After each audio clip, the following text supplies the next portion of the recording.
right.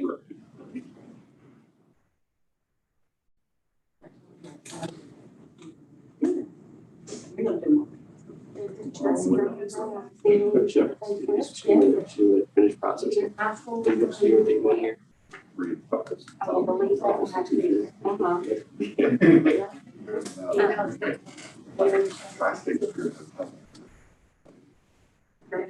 yeah, it's like a 3-year-old.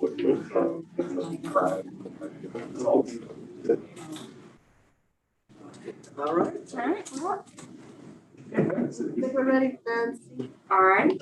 We'd like to go ahead and call this meeting of ABTEL to order. We'll begin with opening remarks and welcome.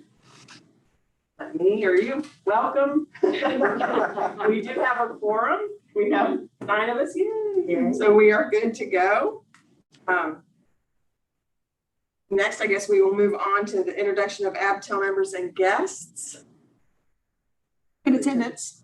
Yeah, in attendance. And I can call attendance again. This is in no particular order. Andy Cox, I think you said was having internet issues. Nancy Welsh. Senator McClellan. Here.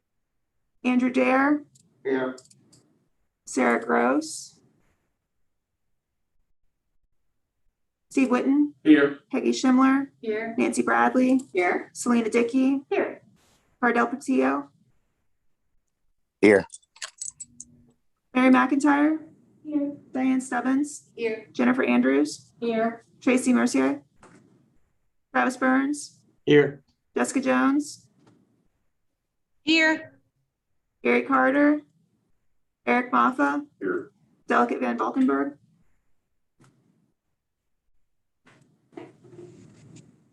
Okay, as a part of your packet that was sent out via email, there was an agenda. We need a motion to approve the agenda as presented.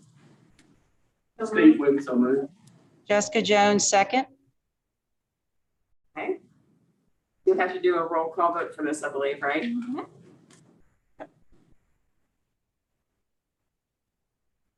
Senator McClellan. Aye. Andrew Dare. Aye. Steve Whitten. Aye. Peggy Schimler. Aye. Nancy Bradley. Aye. Selena Dickey. Aye. Cardell Patillo. Aye.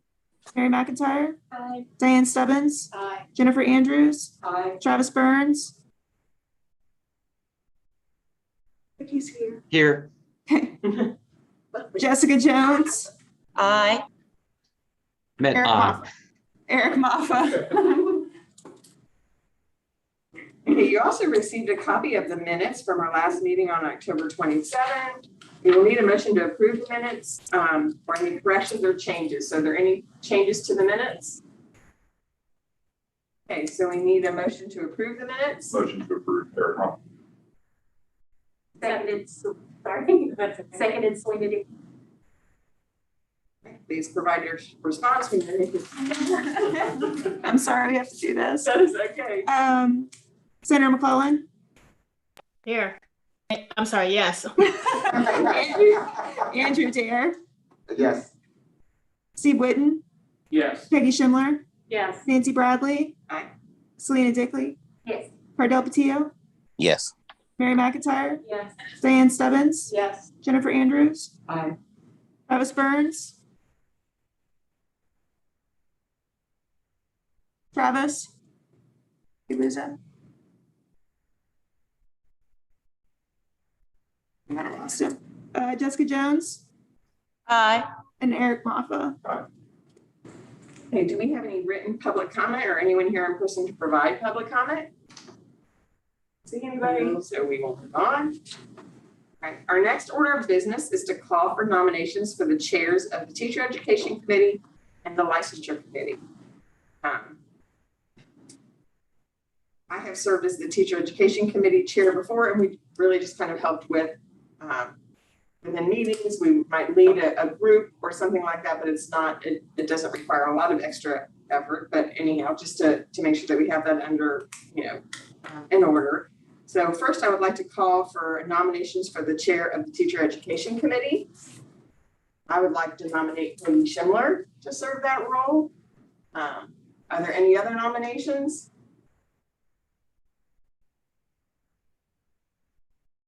I need a second. Now I need to make a motion, I guess.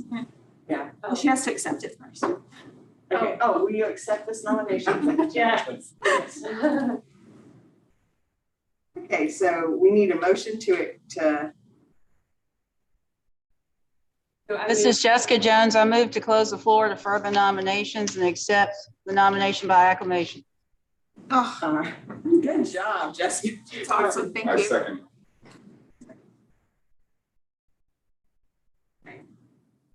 And then we have to do a roll call vote again for that. Is that right? Yep. Jessica did it by acclamation. So Oh, okay. all those in favor? Aye. All those opposed? Congratulations, Peggy. All right, now we need to have a call of nominations for the chair of the licensure committee. You can also self-nominate if it's something you're interested in doing. And I know we're going to be doing some work with that committee this year. We have an opportunity to do some things at the state level, and I may ask that committee or that chairperson to assist with that responsibility this year as well. Anybody interested in sharing the licensure committee?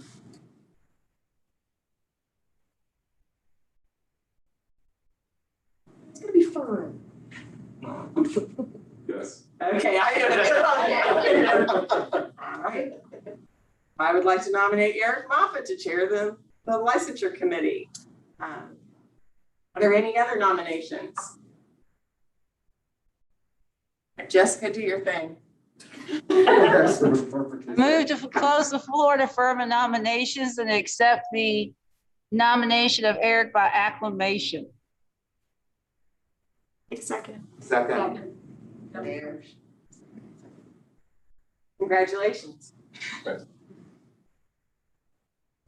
We have some updates. The Virginia Department of Education put out a call for nominations for 3 open positions. They include a classroom teacher representative, a classroom teacher elementary, one secondary, and a personnel administrative representative. Those closed on 11/5. So I guess we'll just wait and see what happens with that.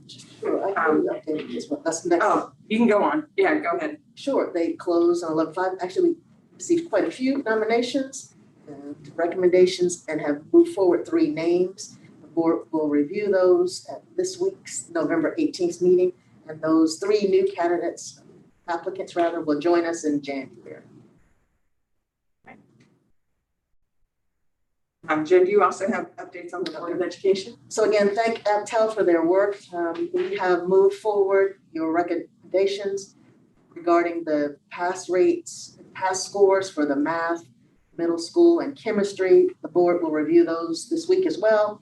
And then just an update, probably in 2020, ABTEL recommended and reviewed the guidance documents for mentor teacher and beginning teachers. And so that has been approved by the board and moving towards implementation and having it put up on the website. Those are the 2 items. Give me some feedback on that. And then what about the educator preparation programs? So unfortunately, due to some of the staff changes and new staff being hired, I just wanted to give an update. Typically in November, several reports are presented to ABTEL from our IAGs or EPPs, including the biannual report, which is a reflection of 7 accountability measures that each institution is responsible for meeting those benchmarks.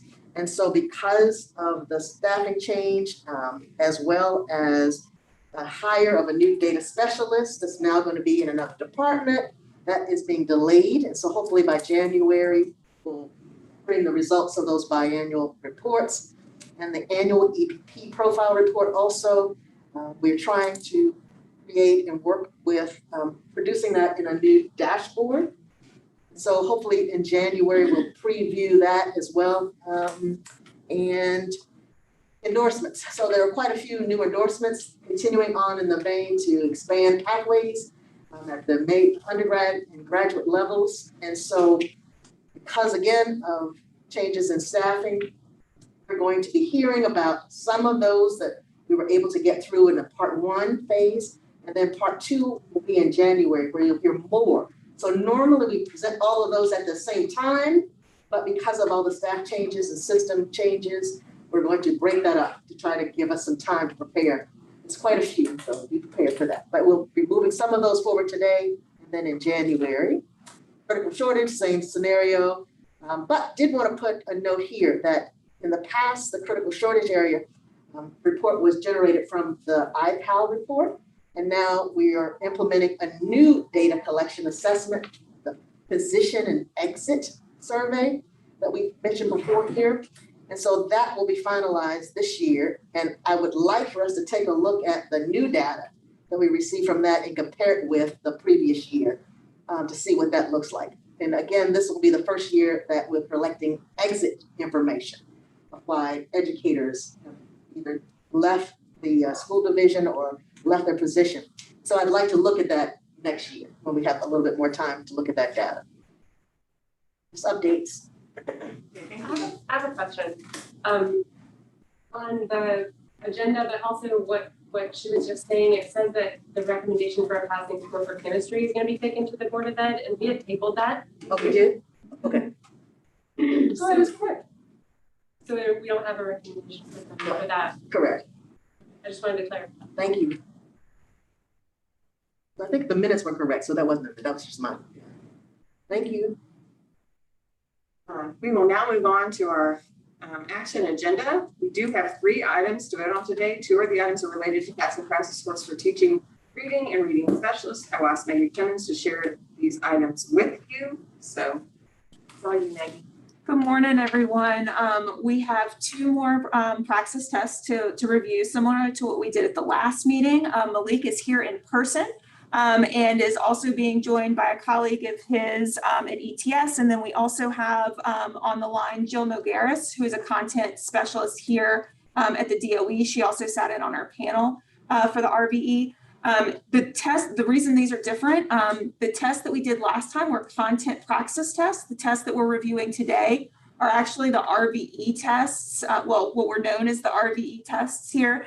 The RVE for elementary and special ed was one of the tests required, just like the BCLA. And this was just for early primary education pre-K through 3, elementary education pre-K through 6, special education general curriculum, special education hearing impairments, and special education visual impairments. That's the first one we're going to do.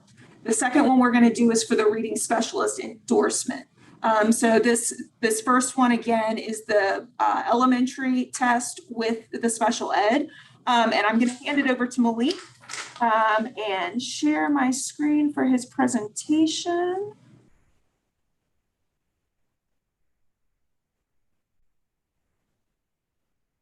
I got a new clicker this time too, so.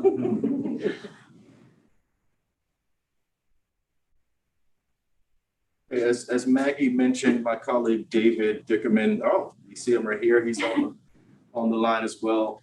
What we'll do is just kind of walk through a couple slides on both the elementary reading exam as well as the reading specialist test. David's going to start out and kind of give you a broad picture of all of our development around reading over the last several years. And then we'll kind of narrow down into some content and also talk about the multi-state studies that took place. So I think I have this as a beginning slide for all presentations, but I think everybody knows ETS, so we don't have to go into that. Even folks that are new know who ETS is, that we're a nonprofit organization, that we specialize in assessments, and we're here to talk today about teacher assessments. So David's going to start out and talk about the development and regeneration process. David, I have the clicker, so if you want me to advance, just let me know. Sure. Thanks, Malik. As Malik mentioned, my name is David Dickerman. I'm the test developer and assessment specialist for the Praxis reading series, as well as some other ELA-related products we have at ETS. Before I was at ETS, I was a classroom teacher and program manager, so I value everything that the educators and teachers do in the classroom, and we try to integrate that into our process, as I will touch upon in a moment. So I know you guys are specifically looking at the teaching reading elementary test as well as the reading specialist tests, but this entire series recently went through a major regeneration. We keep our products or our tests up to, we do reviews frequently, but recently, based on the movement towards the science of reading and made other responses from clients and stakeholders, we felt it was time to do a full regeneration to better reflect how those concepts are represented in our tests. So first, I'm going to touch upon how we regenerate, because I really think there is some major strength in the process, and then I will get into some specifics of the test. So as Malik has up here, this is kind of a visual of our redesign process. You'll see on the side it says the big picture is we began with tree K through 6, so that was the old version of the test. There was a little bit of rebranding and a little bit of modification, but this entire regeneration process, in order to create a sense of sequence and a relationship between the stronger relationship between the tests, we started with the elementary test and built off of that. So we went through this process for all 3 of the tests in the series, but I will go through it real fast and how and how it related to the teacher reading elementary test. So using our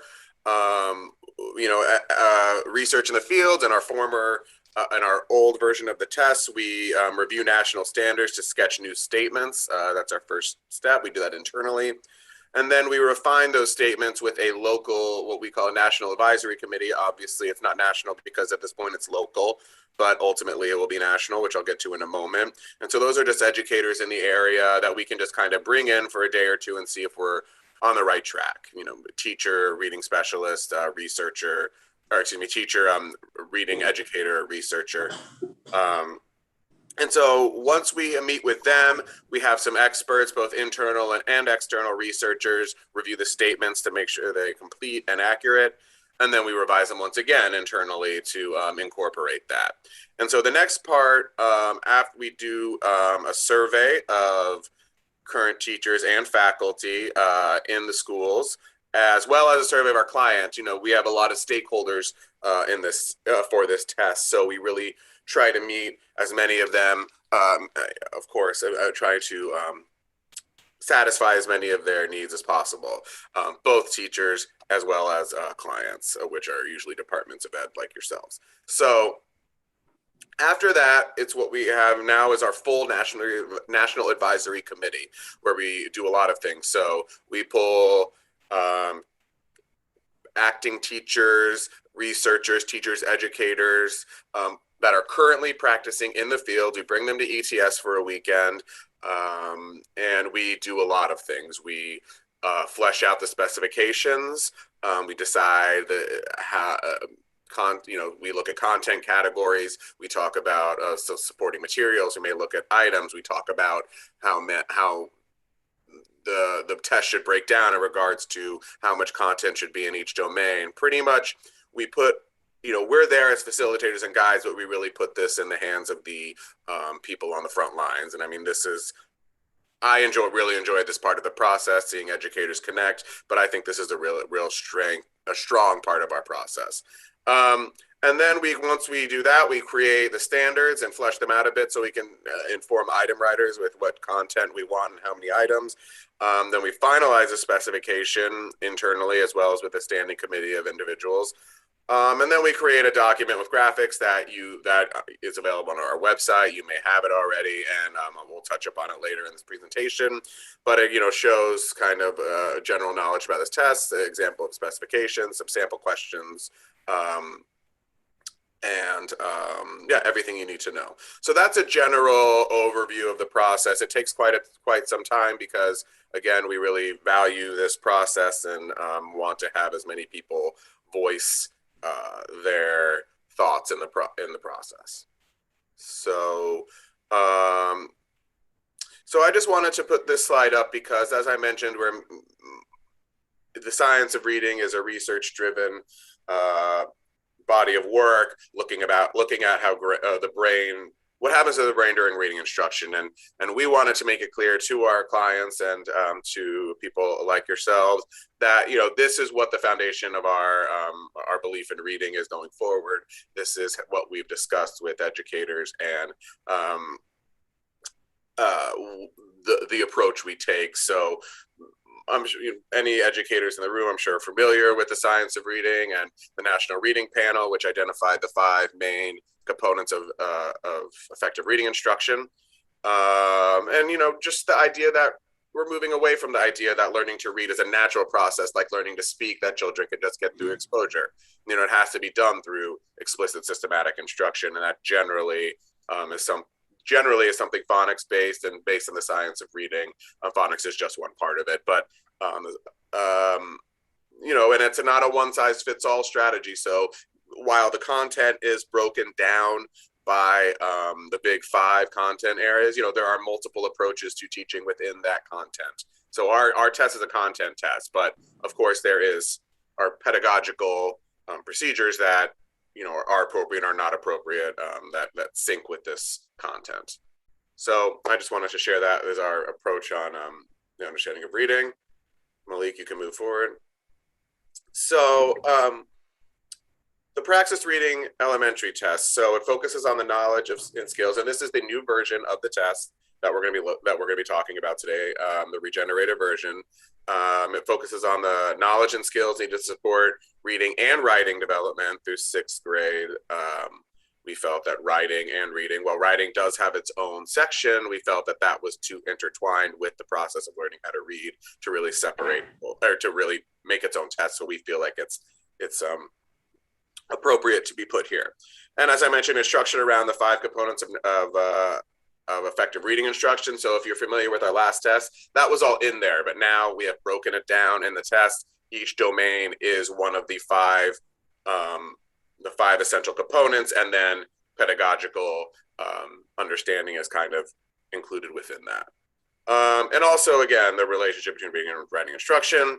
And so the claim that this test support is that the candidate has the knowledge and skills important for effectively teaching elementary reading and writing. This is a licensure test. I'm sure you all are familiar with licensure tests, and what we use is, are they safe to practice in the classroom? Because there is, of course, as we all know, a lot of on-the-job learning done with any job, and teaching, I think, is the extreme version of that. But we want to make sure that they are safe to practice in the classroom, and you'll be looking at that just qualified candidate with or talking about that a little bit with Malik in a few minutes.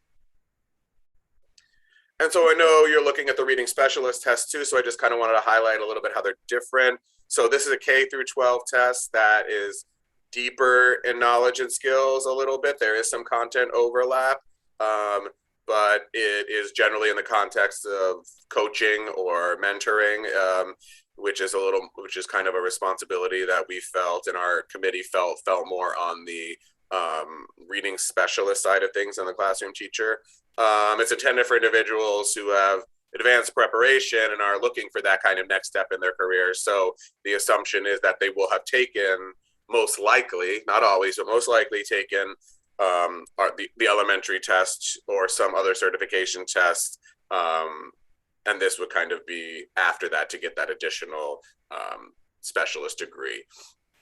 Or, many schools have different titles for it, literacy coach, but we felt that this was kind of applied to the most areas.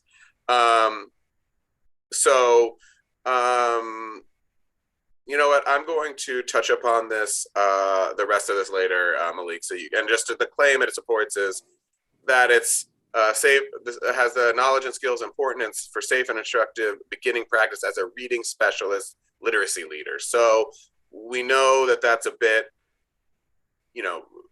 being a literacy leader, you need a little bit deeper of that knowledge, and this test really kind of tries to highlight that nuance. So thanks, Malik. So the reading series as a whole, I'll touch upon this really fast so you understand kind of why we how we redesigned it. It consists of 3 tests: the elementary test, the K through 12 test, and the reading specialist test. So the redesign itself, a lot of states and organizations were kind of using, for example, the K through 12 test for reading specialist, and when it was intended to be used as an endorsement. So one of the reasons we redesigned is to create, states decide how they use tests, but the redesign was intended to create a sense of sequence and consistency across the tests, as well as clarify their purpose. So we really clarified a lot, while of course there's overlap in content with the K through 12 test and the K through 6 test because they overlap in the same grade levels. There is a bit of shift more towards comprehension in the K through 12 test, and it's a little bit broader, so more appropriate for an endorsement, whereas 5205 might be more appropriate for just a classroom elementary teacher, and 5302 would be more of a leadership role. So the teaching reading elementary tests, again, is the foundation. We use that to build the K through 12 tests, still using the Big Five in writing as the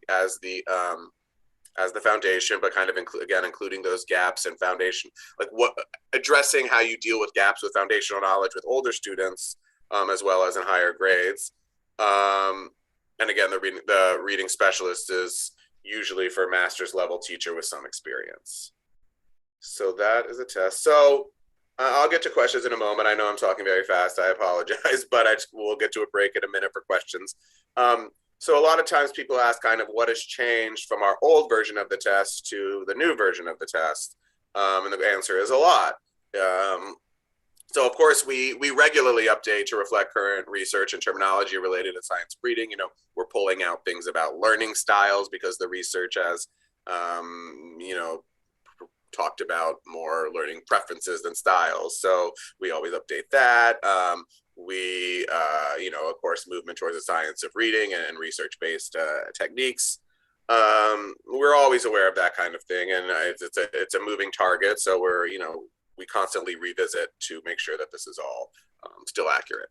There are new types of items that use innovative technology and address digital resources in the classroom. So there's some items using a virtual classroom and video avatars to put teachers in more situational situations, to put them in more realistic situations, to kind of test a different part of the brain and how you react to students kind of interacting with you as much as possible. But these are video items with video prompts. As I mentioned, everything is reorganized around the Big Five, but we use, as far as the foundational standards, we use the ILA. We try to incorporate as much as of course, the IDA and Common Core, things like that. But as our main foundation, we used the ILA standards. One thing you might notice if you're comparing the two tests, we removed, in the old test, assessment was its own section. We felt that this was something that was critical to every content area, so they're now dispersed throughout the content areas themselves. You'll still see the specifications that apply specifically to assessment, but it is not its own section now. It's within the other sections. There's more items put in authentic context using things like artifacts and analyzing situations. As opposed to kind of, how many phonemes are in this word, regurgitation, something like that, which there are still items on there because there is a level of importance to that. There are more items now, though, that have put a teacher in a certain situation, ask the teacher to identify an error or identify the next pedagogical step or approach to move forward.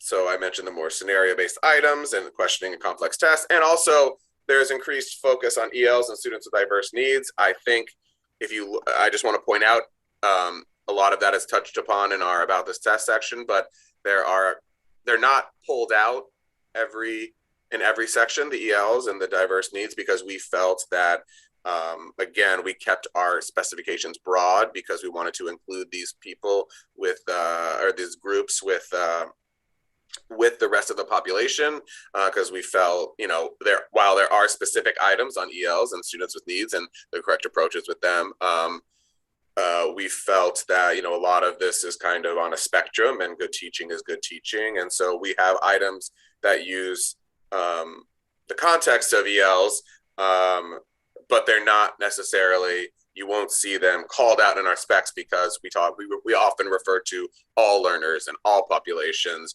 which would include those as well. But when it comes to designing our test and the instructions to our item writers, they are definitely instructed to write to these populations. Okay, Malik. All right, I guess I'll take a break now and ask if there are any questions before we get into the specific tests.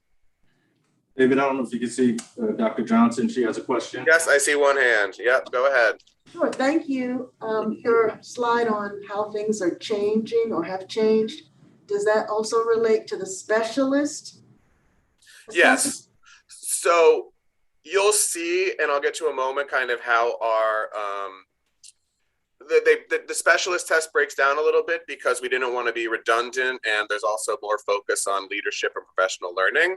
But within that content, yes, all of that movement towards the science of reading, and that applies to the whole series. Thank you. Sure. Because it says it's replacing the RVE. So is that still part of, is this a portion of the 4 that elementary people take? Or are they still doing the 4 for the content area and then an additional test? An additional test. This is like the RVE. This is replacing the RV. Replace, yes. Right. So that's what I was gonna ask too, is the title, we're gonna change the title? That's what I didn't know. Yeah, yes, this is a. It's just gonna be the Praxis elementary reading now. And for Right, special ed, right. for. But it's not a requirement of additional, there aren't additional requirements that are placed on the teacher candidates. It's just an even swap here. The RVE, which has not, which is the current test here for the teaching reading elementary. Right, but our students take, the elementary people take the 4-part section. Yes, Correct. That has a reading component to So it. this is not the same thing. Okay, yeah, So but, that remains, what you just That said. remains, That remains. the multi-subject test. right, so they do the so they're still doing, just Yes. because we keep talking about how do we reduce the cost to these people seeking licensure? And Virginia kind of stands apart in the fact that we require this extra reading test, For elementary. which is extra cost. And in the past, the reading section of the Praxis and the reading section of the RVE were very similar. There was very little difference. If students could pass one, they could pass the other. I've worked with elementary, licensure people for a long time. So that is one thing I think we have to consider is, do we need a whole extra test to say that they're meeting this? Because anybody who works with students in the, it is, the cost of testing in Virginia is outrageous. And so I was hoping as I started to read through this, we're only going to have, do the 4 subject tests, and now we're still have this extra test. So And I don't know if we're at discussion or not, but I know we have a specialist also, right? Jill Nogueras. Jill is here also, who can speak to some of the critical specifics of our state in reading and teaching reading to try to Right. answer some of that question. Is it necessary to have 2 different tests? She may be able to speak to that also. I have a question. So it says for the elementary test 5-2, whatever the number is, it says K-12. Shouldn't that be K-6? On which There- item, There sorry? are 3 different tests in the series. Yes, Virginia there doesn't is. use that one, the K-12. Correct. Virginia doesn't use the K-12. Okay, So I'm just, the test that we're talking about today is teaching reading elementary, which is K6. right. But David gave you a picture of our entire reading series. Okay. The other test was Okay. teaching reading K through 12, but he just wanted to provide you with an overall picture of all 3 exams, even though we're only talking about 2 Because today. it said elementary in front of it, and then it said K-12, so that's why I was confused. Okay, that might have been an error, but But yeah, Virginia doesn't use K-12. Correct. So this reading K6 one is essentially the RVE, and the reading specialist is what now? is the current reading It's called specialist test Praxis. that you have in place. Okay. Yeah. So the only one that we're not even considering is the K-12. Right, because you're not currently using that, Right. but maybe we should have pulled it out just to It's keep the okay. confusion down, but Yeah, just again, wanted to provide an overall picture of all the development in the reading series. David? yeah, we usually have another slide on that, so I thought we did pull it out, but I understand why that's confusing, and agreed. I just wanted to kind of give you a picture of kind of the whole series, because a lot of our efforts went to really kind of creating this series to work in harmony. So we didn't, I don't want to skip over that, but I apologize if there's any confusion. I would like to say though, the reading specialist test is a K through 12 test, just for clarity. Any other questions? Well, I guess I'm wondering why a reading teacher K-12 test for endorsement would be a bad thing to have as an option, not as a requirement. I mean, I'm a middle school reading specialist, and I am seeing content area teachers that don't know how to help a kid read. And if someone wanted to seek a K-12 reading teacher, like endorsement, I guess, but not the full reading specialist in return to get a master's and all that extra training, like, is that an option for us or not really? We don't have a K-12 reading Endorsement. endorsement. I know, and that's, I guess I'm asking why not? It's, Like, there's no, what, if we considered that, we'd be giving an option for teachers who wanted to seek more training in the middle and the high school ages rather than focusing on elementary, because we're getting kids in middle school that still need reading instruction.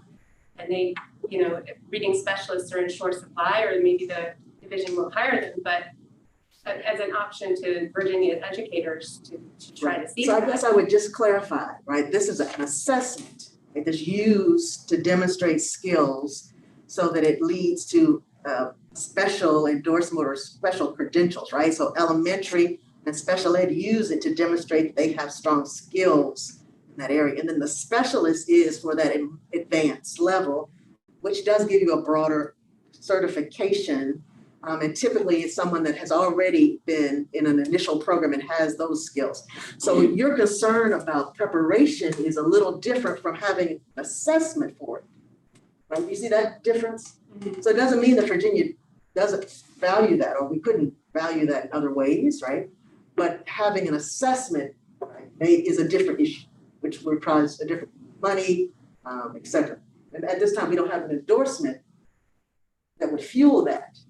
So we don't have an assessment because there's essentially not training to. No, there is training. We have reading specialist programs across the state. Yeah, I mean, a reading specialist, I feel like is like higher level. So like I teach a content area reading, Right. right, for middle and secondary. Right. Yeah, The secondary. that's what I'm thinking. Those students can go on to get a license through taking their content area test that might not have reading specific instruction, right? Yeah. So, you know, what I would not like to see is us Add another add test. this third test Correct. into just, That's what I was trying to be clear about. but on the same account, could a practicing middle or high school teacher take this other exam By choice. by choice? I mean, they probably could right now, but the state of Virginia is not recognizing it as an extra endorsement, because that would require a whole nother realm of Correct. thing, right? And all secondary programs require this reading or literacy in the content area. So there's a regulation in terms of an endorsement that's required. No, it's not, you know, it's not a master's and it's not huge emphasis there, but it is an emphasis that reading at the K-12 or 6 and 12 is important. But to your point though, you know, we put an extra test on elementary people teaching reading, but we don't put anything extra on secondary people teaching reading, and everybody is a teacher of reading. And so to your point, yeah, no, we don't want to put extra tests on people, but we don't hesitate to do it to our elementary people. I'm just seeing a deficit, and I Right. think I'm seeing a deficit because we've assumed that if they've taken a one semester of content area reading, that they are now qualified and they have the skills. And I'm seeing that they're not in the day-to-day experience. And so when we continue to have struggles with reading statewide of K-12, then, you know, we focused on elementary, but I think we need to start thinking about focusing on the higher grades too. It's just, we're not solving the problem. But I know that that's, you know, not the purview of this board. I just want to bring that up because seeing a K-12 teaching reading separate test versus comparing that to what I already know about a reading specialist training and a reading specialist license, I think that they're not necessarily the same. And so assuming that someone that wants to focus on reading for the higher grades is going to seek a reading specialist degree and then a licensure endorsement, I don't think that that's actually the truth. I think it's something we can certainly talk about, continue to talk about. Other comments, questions? Do we want the literacy specialist to also chime in a little bit? I don't know how this will affect your presentation, Lily. Please. Hey, Joan, I'm assuming you're looking for me on this one. Yes, yes, Okay. please. You guys are a tiny little square on my computer, so I apologize that I can't even really see who I'm speaking to. I can try to answer questions. I mean, I'm hearing a lot of discussion regarding the fact that there certainly is a need for additional reading instruction and support with all of our students. I mean, I definitely view these as revisions to our existing exams that kind of catch up to what we know about current research and current best practices to support our youngest students, but then also in that reading specialist realm, that is a K-12 certification that we are finding schools and school divisions are clearly looking for additional personnel in the secondary 6 through 12 realm. But that does certainly right now fall through that reading specialist certification and that kind of literacy coach role that exists. So that does narrow down the people who would fill in those supports. I think we all can agree that yes, we are all teachers of reading and could additionally have some supports in place for our 6th through 12th grade teachers. Whether or not Virginia accepts another exam is entirely out of my realm.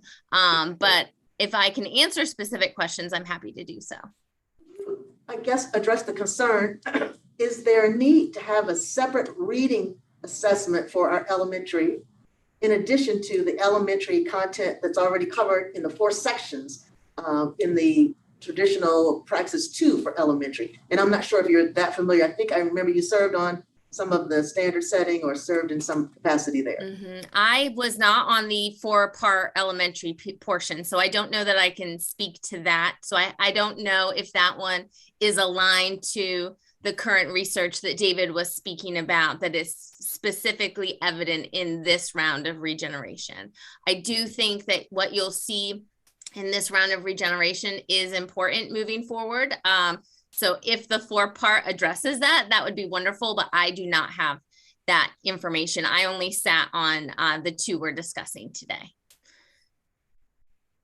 Hey, David, can you chime in a little bit here? I mean, in terms of the comparisons between reading language arts and the current test that we're talking about, teaching reading elementary. I mean, obviously the reading elementary goes into much more depth than the reading language arts exam. Yeah, I would agree with everything Jill said from my perspective. You know, we have done a comparison of those tests. I'm not the developer for that other test, but we have done a comparison because this isn't the first time that question has come up.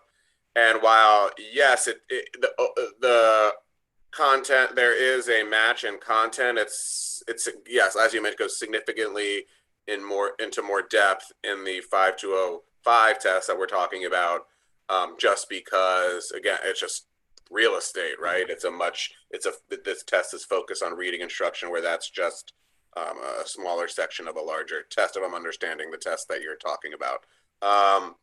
So yeah, I mean, a lot of times I think, you know, this 5205, the K through 6 elementary test, is much higher volume than the K through 12 test, because a lot of times, you know, states are looking, you know, that's when, you know, K to 3 and even, you know, we moved it up to 6 just because to match the certifications that many states have. But, you know, K to 3 after 3rd grade, people are drawing this line is when you stop to learning to read and start reading to learn, right? And so, but that said, I mean, there was just this desire for a K through 12 reading test. I know that most teachers in 9th grade, you know, are not necessarily going to be teaching elementary age students, or even maybe even have taught elementary age students how to, you know, chunk a word out. But we felt, yeah, I mean, the desire was out there to have that test. And we also felt that we were getting some questions about, we want our teachers to be able to know how to teach those foundational skills, even if they're teaching older students. So I think that explains kind of some of the desire for the K through 12 test and the endorsement as well. But I think we found people using that for reading specialist, reading specialist is designed to focus. Yes, it focuses on that content, but it focuses also on leadership and professional learning and things like that. And so we felt that, you know, we had to differentiate them somehow. So, yeah, I mean, does that help? I'm sorry, I'm trying to avoid. Yeah, definitely, David. Definitely. If there aren't any other questions, just move on to a couple more slides here. David's got a few more minutes with us, so we appreciate you being Of available. course. For folks that have not seen, I'm assuming everybody's probably had this in brief in terms of teaching reading elementary and then also the reading specialist test. But this is our study companion test at a glance. We have this for every exam. For folks that work with candidates, you know what this looks like. It provides information about the timing of the exam, format of the exam, content categories, approximate number of questions, and percentage of the exam and how those categories are broken down. About this test section, I don't have it highlighted here, but explains a little bit more about the purpose of the test and standards that built the exam, the appropriateness of the test for a particular certification area. And then it goes on to what we have in our content categories that are broken down. So David spoke earlier about our test development process and how we kind of walk through knowledge and skills statements and we work with standards and kind of build that out in our original national advisory committees that we work with. So some of those knowledge and skill statements are what's represented here on screen. You have those overarching topics with bulleted numbered points here. This is all part of the study companion because we want to provide as much information as possible to candidates as they're studying. Similar to all of our study companions, we offer sample test questions, usually between 20 and 25 different questions. We try to have a representative sample from all of the content categories, so you should be able to see a few questions from each individual category. And we also have rationales, correct answers and rationales associated. I will note with interactive practice tests, we do offer them now as of July of this past year. We offer them free of charge. It's a $19.95 cost, but we offer them free of charge when the candidate registers. So it's advantageous for a candidate when they register, they get the IPT for free.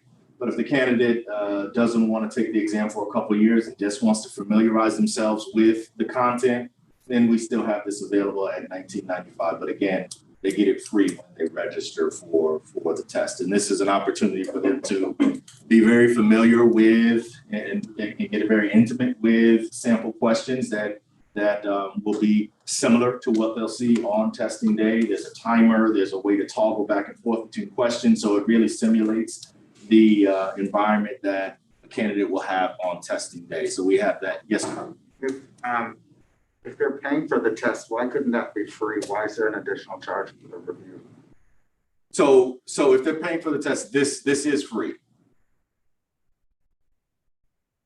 But explain the other option is. Right. The other option is if they don't register and they just want to take a practice test, then they can pay the $19.95 value. But I'm just mentioning that it is free if they actually register for an exam. So if a candidate says, hey, I want to take teaching reading elementary in May of 2022, and they register now, they'll get the IPT and they'll be able to use that interactive practice test to practice with over the next several months until the actual exam. Is it the same version every time they take it? Is it just one version of practice test? It is one version. We have multiple interactive practice tests for our exams. Yeah. But the one that they'll receive free will be the same one. Okay. So I always suggest for candidates to kind of use it as a pre and post model. Maybe just take it cold and not study. Take it cold, see how you do. You do have score reporting information that will come from the end that will be provided at the end, and then study and circle back to it in a couple months. By then, you won't have remembered the specific questions, and you'll have an opportunity to take it again and see how you perform. Did I answer your question, sir? Yeah, just one follow-up. And so is there any period of time? Is there a time restriction on that, or can I register a year ahead of when I need the test and then have an opportunity to practice? Right. So the registration is a year out. So if you wanted to register anytime this year, you could do that. But if you were kind of projecting 15, 18, 24 months down the line, you couldn't do that. So at least a year, if you had that time frame, certainly. If they pay the $19.95, we have students do that, they'll get a score report with a question itemization of what they got wrong like they do now. Yes.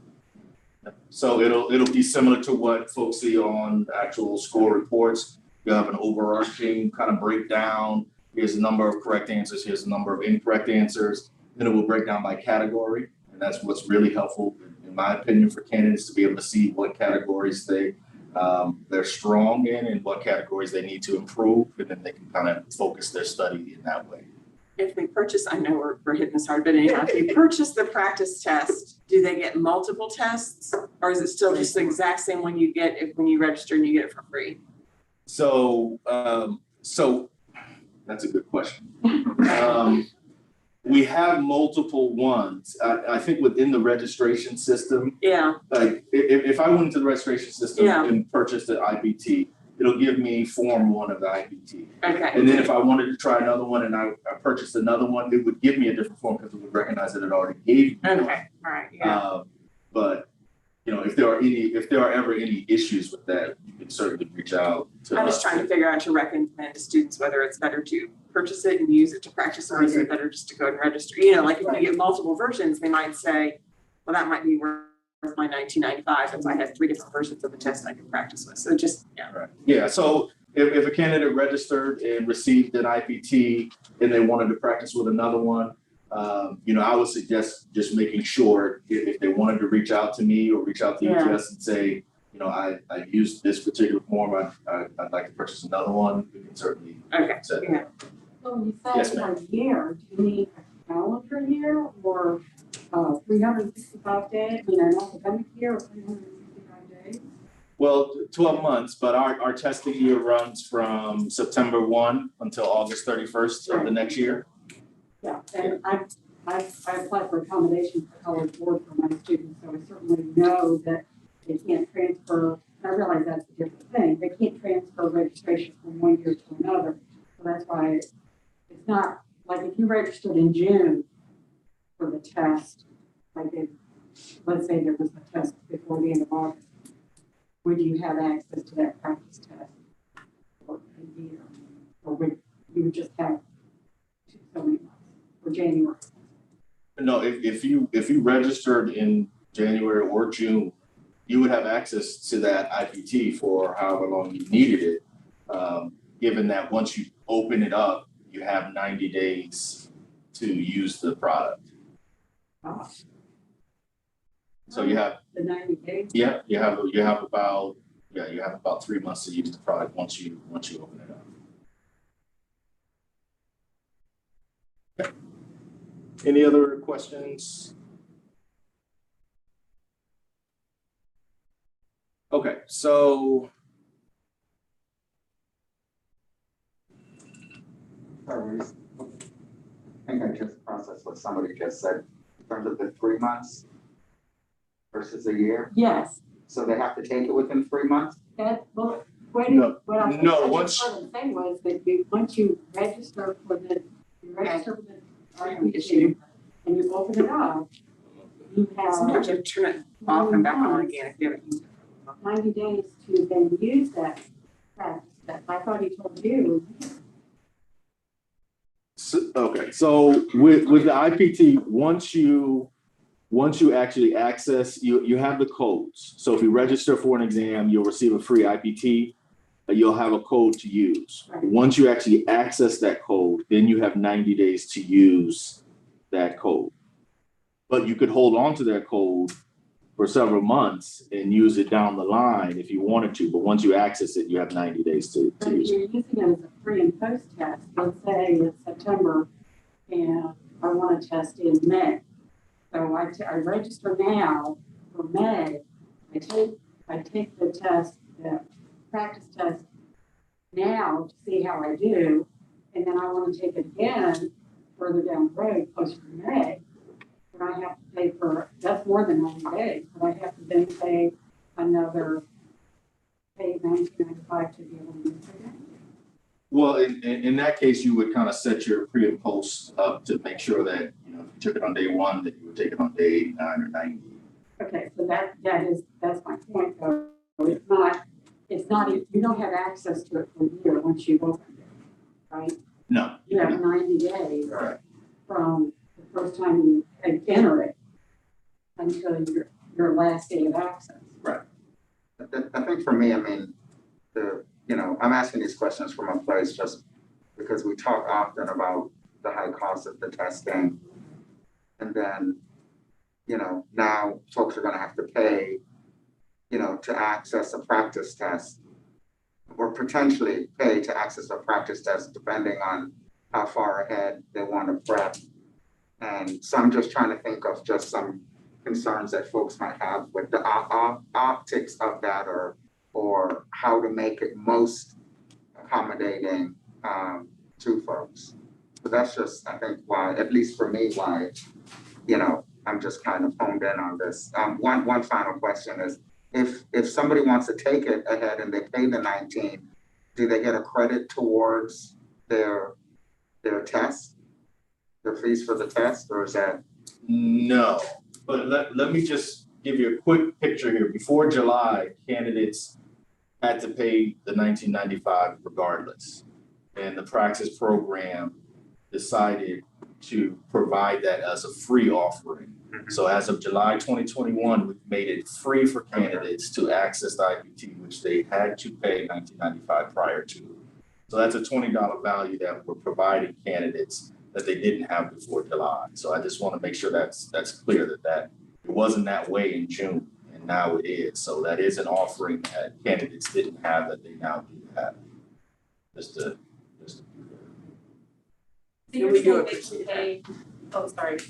I said, we do appreciate that. I mean, Right, anything right. that they can get that helps them prepare for that test Right. is, yeah. I think what I didn't understand or know was that there were different ones, so they could potentially pay the $20, use that for 90 days to study and use that version. Then could they pay $20 again for a different version to study for the next 90 days? Or is it a one-time only, you only get one copy? No, they could if they wanted to. So for students that wanted to spend 6 months studying or preparing, 'cause I'm not gonna wait 3 months before a test to start studying, then we could frame it that way. That they could use one version for 90 days and then they could pay again and get a different one for 90 days. Okay. Any other questions? And I will note, sir, we do also offer fee waivers for candidates. So every September 1st, there's money moved into an account for those who have a specific financial need. So as long as you meet certain income requirements, wherever you are in the nation, as long as you meet certain income requirements, you can apply for that, submit an application, provide some supplemental material. Once that fee waiver is granted, it applies to all of your Praxis tests for that calendar year, for that remaining 12 months, whatever you applied for. I would suggest candidates apply for it sooner than later. Just because at some point that money does run out. And if folks are flooding the system in the first 9 months and you wait till month 10, you might be on the back end there, trying to get a fee waiver. So if you apply for a fee waiver now and it's approved, it holds in your registration account. Then whenever you want to register, it'll be there to provide you with a voucher so that you can not have to pay for the tests. So please also keep that in mind. For their first attempt on the test though, right? Just one attempt. No, it applies for all tests that you take throughout the. But if you had to take a certain test multiple times to get a passing score, does it only account for, is it any testing that you do during the course of that year? It would be any test. Oh, okay. I didn't know that.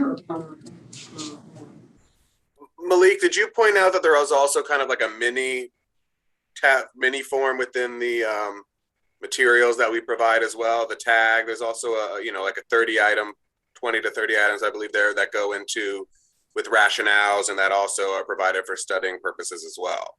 Yes. Thank you, David. All right, so with multi-state study information for teaching reading elementary, and then we'll look at reading specialists, but we wanted to kind of pause here in between. With the teaching reading elementary, the study took place in March 2019 in Princeton, New Jersey, when we were all in person. Panelists from 13 states and also Washington, DC, 22 panelists You can see the kind of breakdown of the panel, but many were certified to teach in the area. Some were involved in preparing teachers in this field. The passing score, 67 out of 107. The score point is a 159. So score point on this exam is a 159. And we'll kind of toggle back and forth between some of these slides here, but 67 raw score points equating to a 159 on that, on this exam. What you see here is the current number of teachers, the current number of states that have adopted this test so far. All have adopted at the 159 score point. There are some in the pipeline that are currently going through the review and adoption phase, but I can't share that information until they have made it public. But these are the current states that have allowed us to publicize their cut score so far. Again, all at 159. That is the recommendation, but obviously every state has its own prerogative. I think last time there were some questions about data, so I want to make sure I provided you with just a little data here. From September 2019 till August of 2021, there were just roughly over 10,000 candidates, and this is just national data. Roughly over 10,000 candidates. Passing score at the 159, which is the recommendation, was around 81%.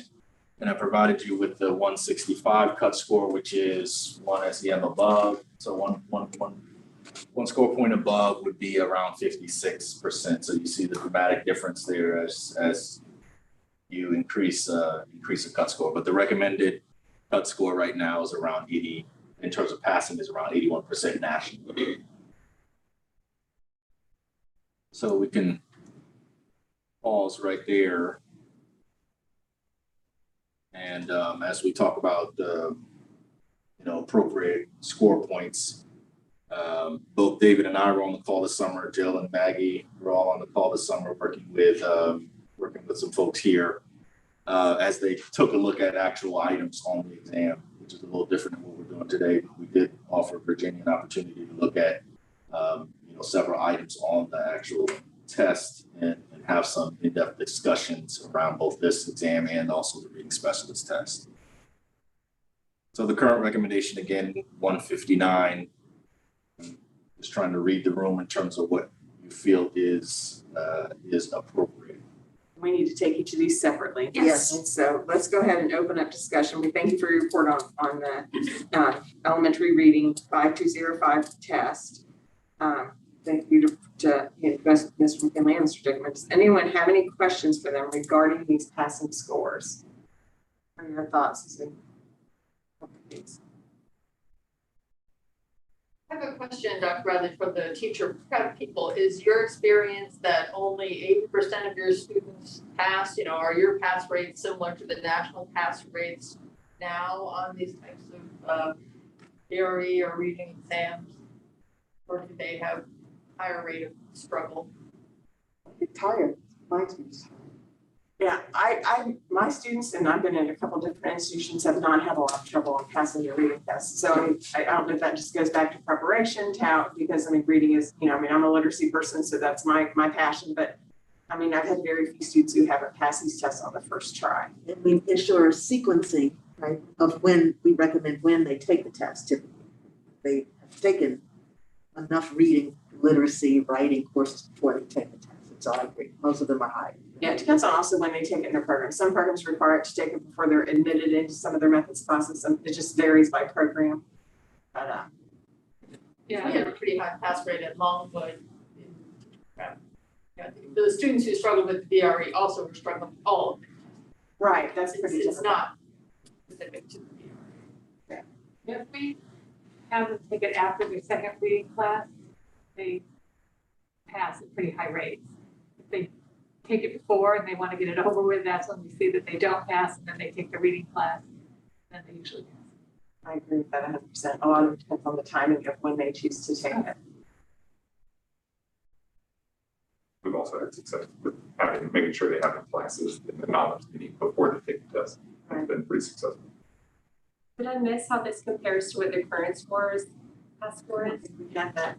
No, I did not. The current pass score for the Praxis or the RVE for elementary sped is 157. But you're referring to pass rates or? Oh, the well, passing either score? one is fine. Yeah, 157. That's cool. I mean, your explanation makes a lot of sense, though, that they would. In an ideal world, these tests and the EPPs would be aligned to the same things, right? So if they're in a class, if they're in their program, these tests should. I'm not surprised that they might be a little less challenging than people who are further away from their program. Do we have any recommendations on the passing score? Can I move that we recommend to the board the passing scaled score of 159? Is everybody okay? I second that. So we have a recommendation that a score of 159 is the passing score for teaching reading elementary test 5205.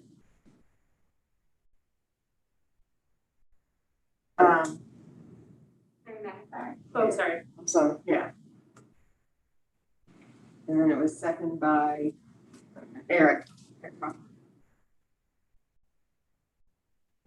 right, Senator McClellan, Aye. Andrew Dare, Aye. Stephen Witten, Aye. Peggy Schindler, Aye. Nancy Bradley, Aye. Selena Dickey, Aye. Cardell Patillo. Aye. Mary McIntyre, Aye. Diane Stebbins, Aye. Jennifer Andrews, Aye. Travis Burns, Aye. Jessica Jones, Aye. Eric Maffa. Aye. I'm just thinking that we had so many questions about title, and it's now replacing RVE. I think that probably may be our biggest challenge. So we can't change the title, can we?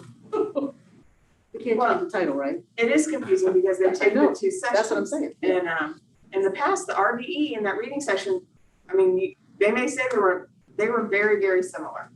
Our students always felt like they were taking the same test twice. And I was gonna put a pin there, and I think that would be appropriate for one of our subcommittees to kind of review that. I think we need to look at that. So I was gonna say that, What are the but I want him to get differences through. between the two tests? Yeah, but I think we need to look at that if we're And looking. we can't change the test, right, Malik? You know me, I'm just asking. Okay. Okay, reading specialist. Rating specialist 5302, similar format. Don't want to take too much time here, but you see the overall test, 150 minutes, 95 selected response questions, 2 constructed response questions. Malik, I'm sorry, can I just jump in Yes. real fast? Oh, certainly, please. So I just want to draw people's attention. You'll see, these are not broken down by the big 5 because of what I touched upon earlier about how things like, it goes deeper into the use of assessment and professional learningship and specialized roles. But the curriculum and the big 5 is all present in here within the curriculum instruction area. And I'd also like to point out the difference here. You'll see the application. Those are constructed responses. In the 5205 test, the elementary constructed responses, I'm sure you're all familiar. They're just long form answers that you respond to a prompt. This test consists of one of those, but also a case study where a teacher, reading specialist candidate has to look at several pieces of data and then answer a similar long form question, but with citing examples from the data and synthesizing the data in order to come up with conclusions. So it is a little more rigorous and a little more broken down a little bit differently. And so you'll kind of see why we felt, that these were 2 distinct tests. All right, that's it. Thank you, sir. Mm-hmm. So similarly, there's content categories, a lot of information there. We have questions and answers and rationales as well. There's also IPTs that are associated with this exam. For the multi-state study, took place in February 2020 in Princeton. 13 states and Washington, D.C. There were 26 panelists. About 23 were certified to teach in this area, and 8 were involved in preparing teachers. The recommended passing score is a 165. So that's about 73 raw score points, equating to 165 on our scale. And yeah, sorry.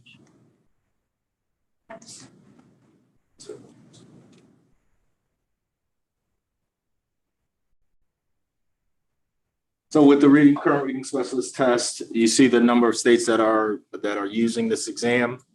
I will highlight the passing score is 165. So you see most of the states that are using this exam have adopted at 165, but Arkansas, North Dakota, and Pennsylvania stand out as those who adopted a little bit lower. And again, this is an individual state decision. Depends on the number of certificates that are currently being used in the state, depends on how difficult the exam is for their particular state users. I mean, there are many things that come into play as to why someone adjusts the score up or down, but most have adopted at 165. In terms of data for 5302, it's been present since September of 2020. So this is just 1 year's worth of data, and I'll caution you as you look at the number.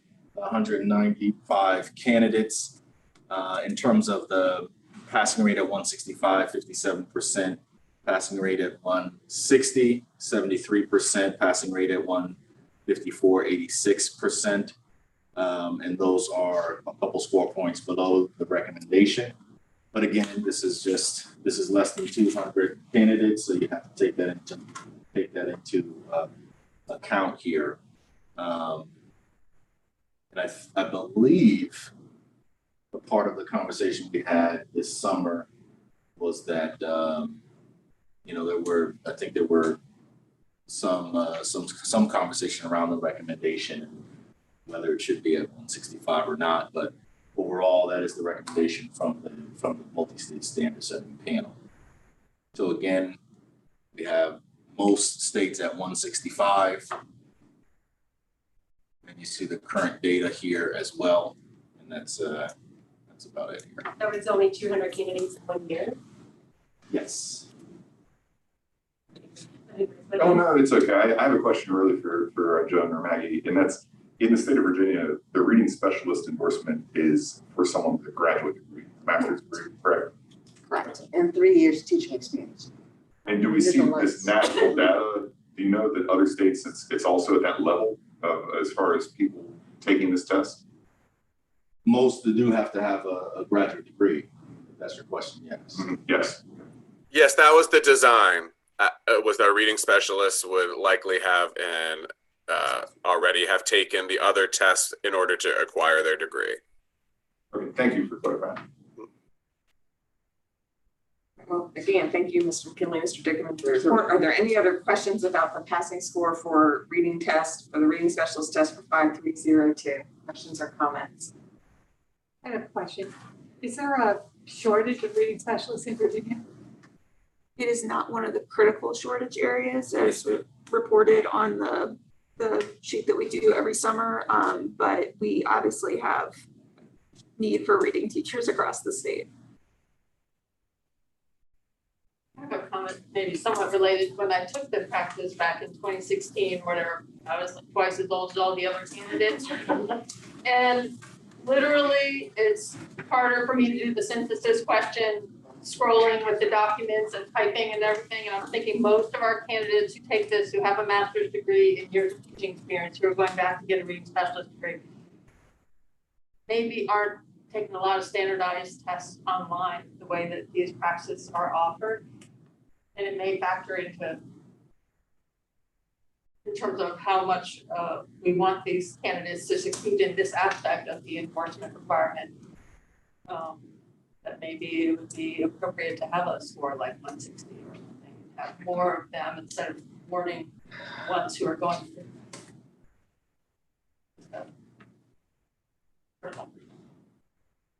Any other thoughts on the score? Yeah. So actually, I would, even though when I took the Praxis, I was older too.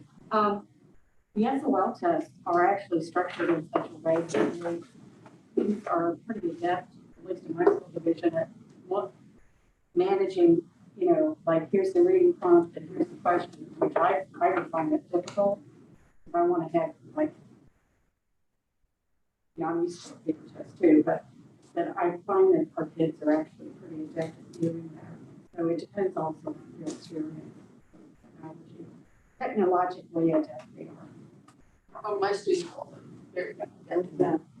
Well, and my thought on it, if you're getting a specialist degree, have 3 years of teaching, I mean, it's a master's program. I'm hesitant to go below the recommended score, but that, I mean, as a literacy person, that's just my thought on it, but I don't know other thoughts on that. I felt that way as well, and I think if I'm remembering correctly, when the local committee met recently, they were pretty unanimous that this was the recommendation was right on target, or this might have been the one where one person said, no, we could even take it up. The reading specialist, everybody agreed with the panel. Okay, I think it was The other one, person said yeah. it could go up, so. And taking that into consideration, this is actually the degree I have, but I got it so long ago, I didn't have to take this. Right. I did comps, man.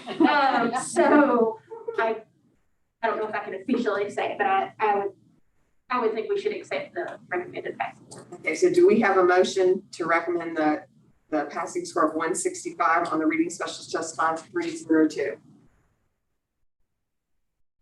Selena Dickey says what you just said. I just want to make sure I have an official on the record. I will All right. be official. Do we have a second? Second, Peggy Schindler.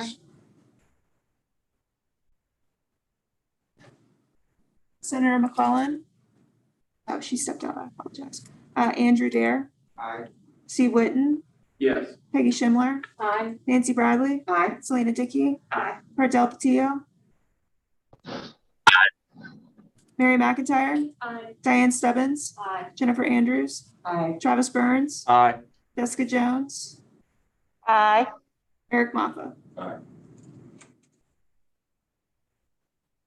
Okay, now we can move on to item 3, which is Ms. Chanel Torber. Isn't she lucky to talk about approval of programs, new endorsements, and institutions of higher ed in Virginia?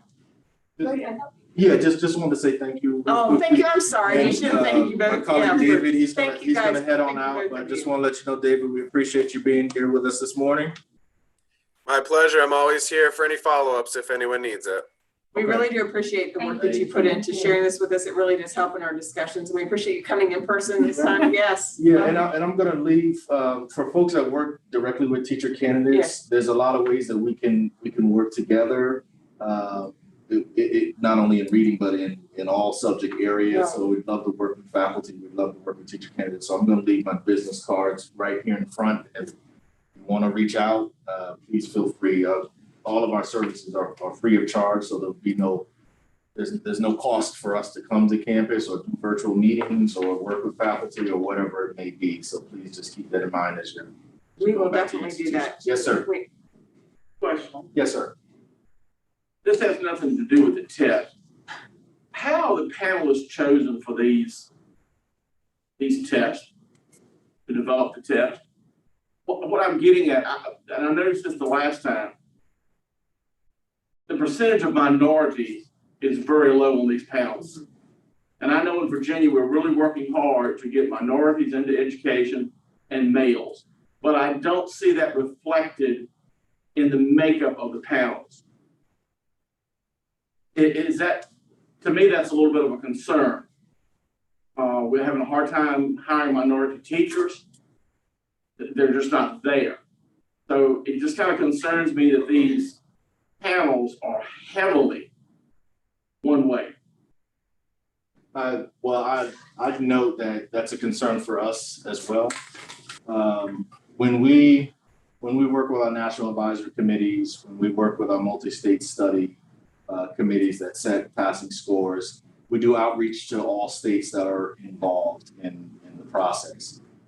We do our best to try to make sure that, you know, all levels of diversity are present, whether we're talking about ethnicity or whether we're talking about gender, whether we're talking about geographical location, wanting to make sure that we have folks from rural, inner city and suburban settings. When we're working with faculty members, making sure we have representatives from private and public and small and large institutions, similar to making sure that folks at the K through 12 level represent various types of schools and neighborhoods. So we do our best to try to ensure that diversity is present. One of the things that's somewhat out of our control is the final recommendations that are made by states, especially when it comes to the multi-state standard setting study. We reach out to a state, we ask the state to recommend individuals to us to participate in parts of the process. And part of our conversation is, please make sure that you're sharing, men and women and Black, white, and brown participants and so on and so forth. And I can actually speak to that. So when these come out, I get an email that says, please nominate. So what I typically do is I'll reach out to content specialists here at DOE because they typically have lists of coordinators and teachers and associations that they work with pretty frequently, and ask for a list, usually about 30 people or so. I go through and I double check to make sure they've got the endorsements where they need to, if they're teacher prep people, that type of thing. And then I send out from that 30, I usually get about 20, I send out 20 emails. And it's whether or not they take the survey from ETS. And so they answer all the questions, what kind of school do you work in, what grade level, race, ethnicity, all of those types of questions. And then ETS sends me back sometimes three, depends on how big the study is, how many people we approve. And then typically I'll go through and I'll just double check my stuff to make sure. So we usually get about 30 that we can send out, 20 or 30 that we can send out, but whether or not those people will actually take the survey and register is another thing. ETS is really great about offering an honorarium and a certificate of professional development. But one of the challenges that I've seen in my role in the last year is that teachers can't find the subs to actually participate in the study. In fact, we're getting ready to do the one, and the teacher that was chosen actually is a friend, and she's like, I don't care if they can't find a sub, I'll just put in for sick leave because I really want to do this kind of thing. And so she's putting it in now, but she just doesn't know if she's going to get the sub. So that's another consideration. It's there's different levels of how we can get to that 23, 24 person panel. But you are correct, isn't there less obviously people of color in the pool even? Yes. Right. So, but you're correct. Yeah. And I can kind of, not to get off track, but kind of track that back, less African Americans or less people of color in the classroom. The numbers are on a decline across the nation in terms of African Americans and people of color that are entering into educator preparation programs. So you can kind of continue to track it back to see why there isn't this diversity that we can make conscientious choices and try to do that and make requests like we do. So follow up. Did you fill out the survey? Little things to ensure we get some diversity in there. Yeah. Well, thank you so much. It's really nice to have such a great relationship with ETS at the board and to have people we can reach out to for questions. Really Madam Chair, I would recommend that this issue pick that up in one of our committees, looking at the reading and the new elementary reading assessment to see, just to do a little bit more discussion. We talked about having more of an opportunity for discussion, right, and unpacking some of those details. And there are options, obviously. There have been some changes with the assessments, right? So there is an opportunity for that kind of discussion. I would also like to know how many other states require both Praxis core, the 4, and a separate assessment. Like how often is that a common occurrence? So where do we think that would fit? The licensure or teacher licensure? Yeah. So Eric? I have a question again for clarification.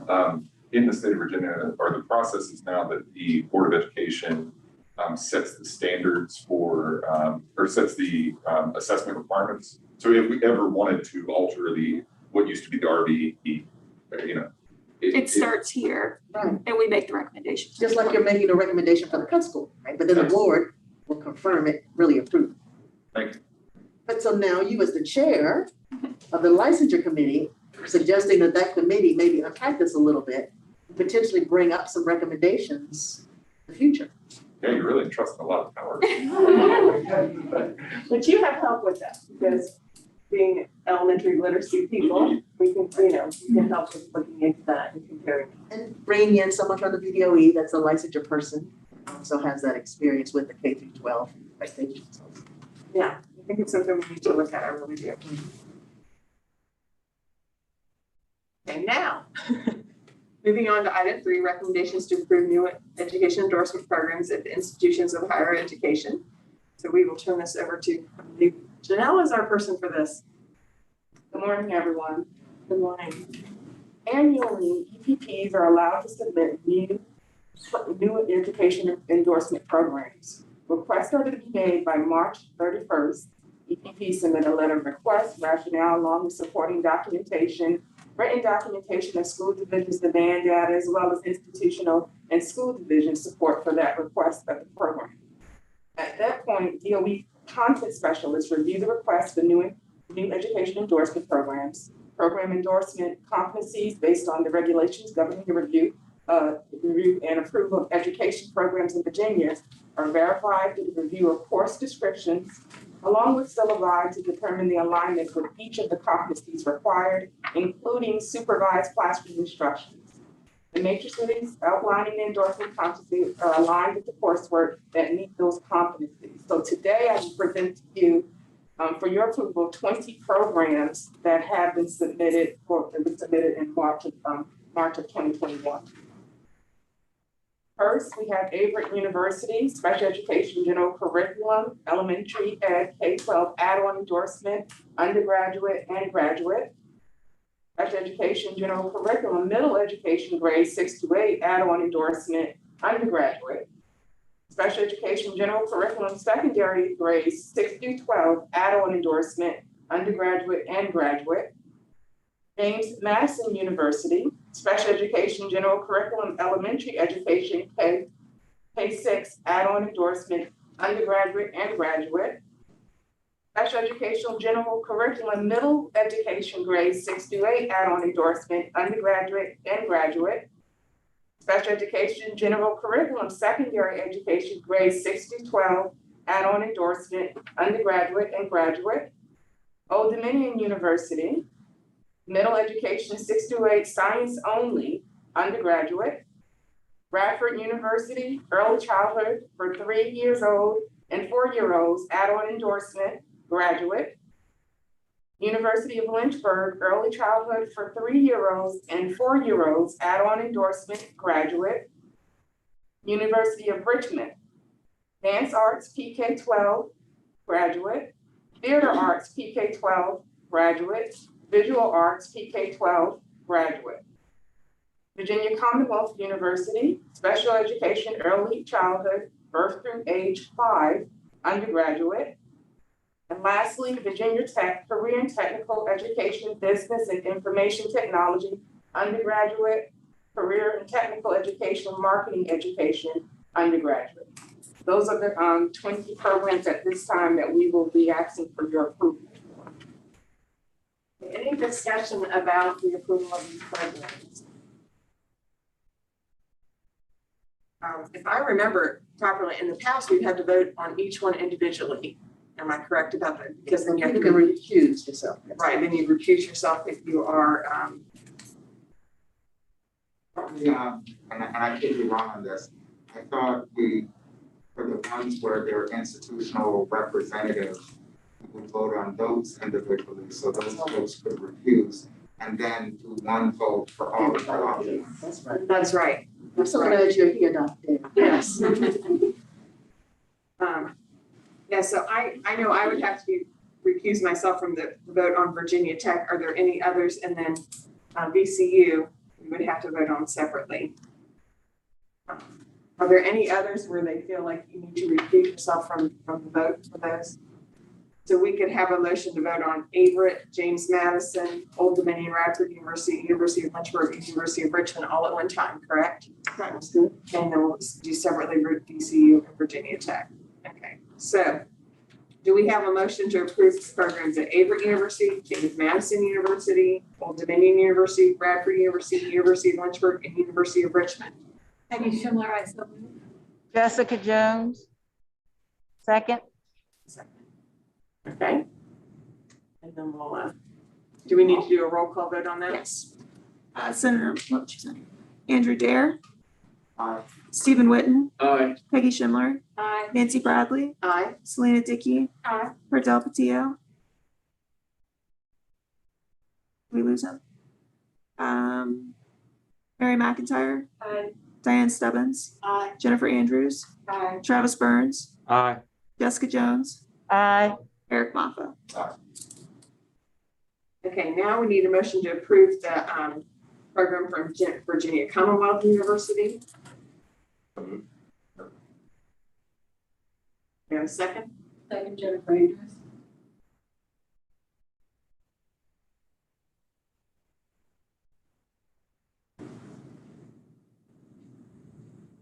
Andrew Dare, Abstain. Stephen Witten, Aye. Peggy Schindler, Aye. Nancy Bradley, Aye.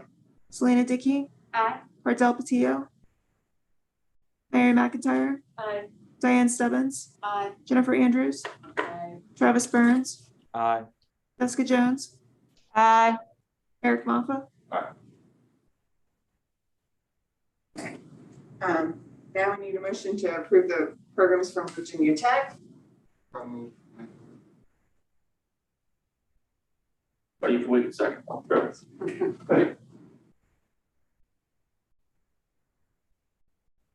Andrew Dare, Aye. Steve Witten, Aye. Peggy Schindler, Aye. Nancy Bradley, Recuse. Selena Dickey, Aye.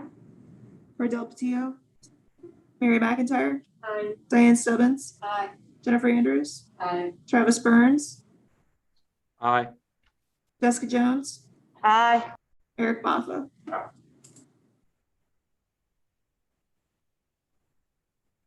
Any further discussion about the programs that we moving forward? Okay. Next thing on our list would be liaison reports. Do we have liaison reports from the Virginia Community College System? No. State Council of Higher Education? No report. All right, no report. And the Virginia Department of Education? No report. Okay. Are there any announcements or items to discuss?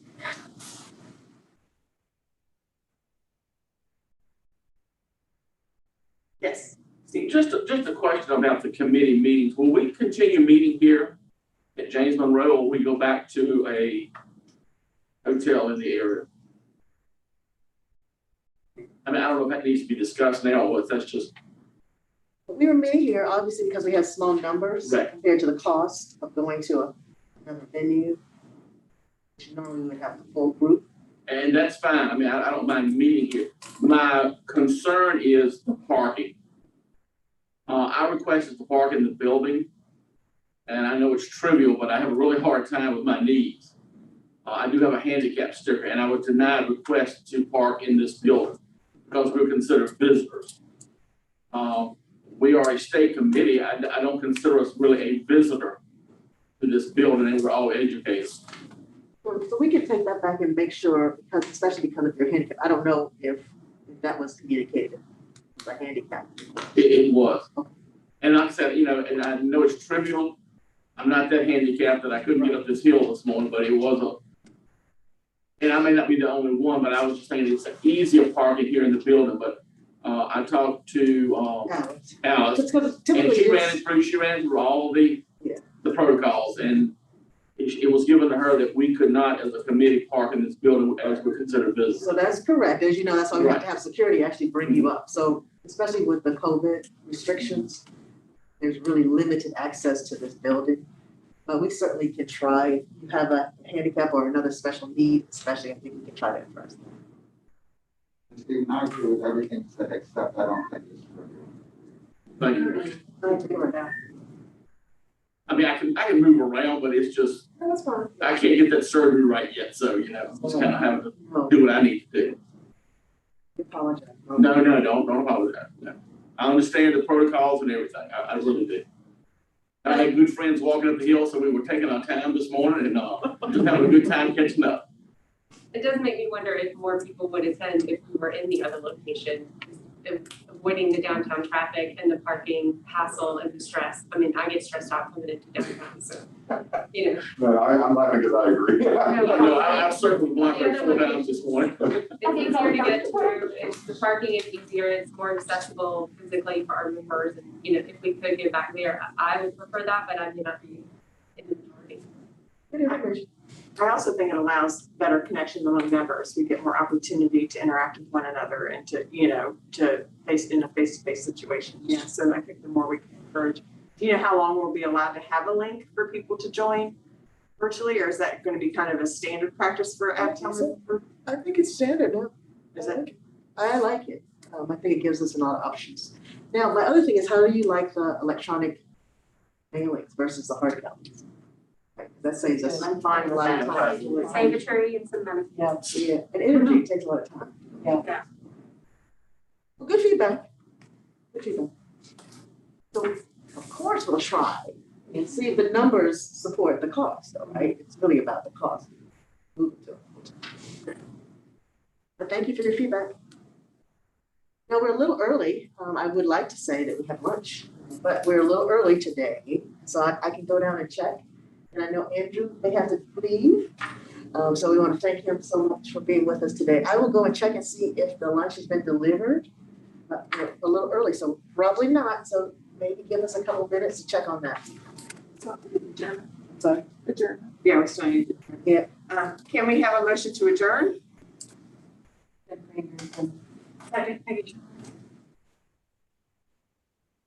Thank you all. We'll be back together again. January. Can't remember the date. 31st. 31st. Thank you, Nancy, for your first meeting, your inaugural meeting also. Thank you. I'm gonna check on.